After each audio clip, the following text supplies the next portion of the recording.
जय माताजी दोस्तों, आज बनाવું છું ભરેલા કારેલા બનાવવા માટે જોઈશે શેકેલો બેસન, ગરમ મસાલો, હળદર, ધાણા જીરું પાવડર અને મીઠું એડ કરીશું જોઈતા પ્રમાણમાં। અને આ છે લસણની ચટણી, એ એડ કરીશું।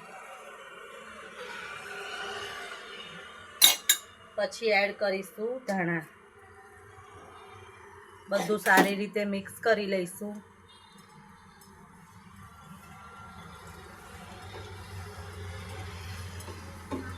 અને કારેલાને બાફી દીધા છે મેં પાણીમાં, અને એનો બધો જ અંદરનો મસાલો કાઢી લીધો છે અને હવે ભરી દઈશું એની અંદર।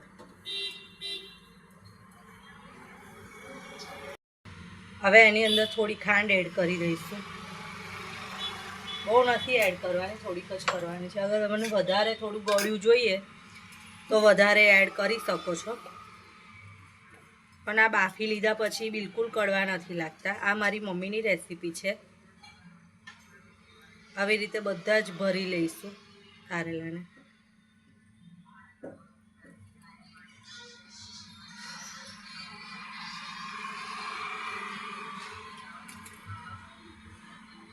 તો કારેલા ભરીને તૈયાર છે। તેલ મૂકી દીધું છે, એમાં આપણે મૂકી દઈશું।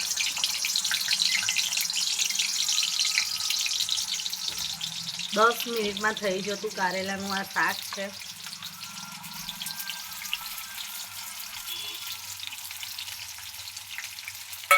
હવે એને ઢાંકીને થવા દઈશું 10 મિનિટ, પછી ચેક કરીશું।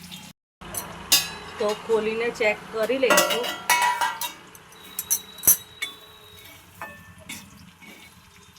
કારેલા એકદમ સરસ ચડી ગયા છે। એની અંદર થોડો એડ કરીશું લાલ મરચું પાવડર,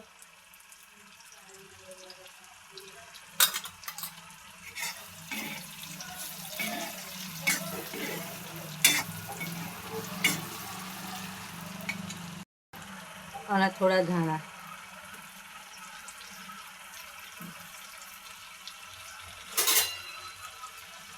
હવે એને સર્વિંગ બાઉલમાં લઈ લઈશું।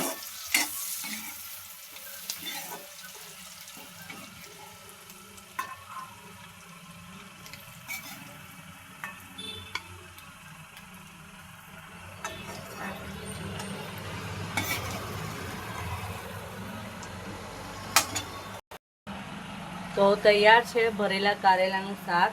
ઉપર ધાણા નાખીશું। બનાવીને જરૂરથી ટ્રાય કરજો। જય માતાજી।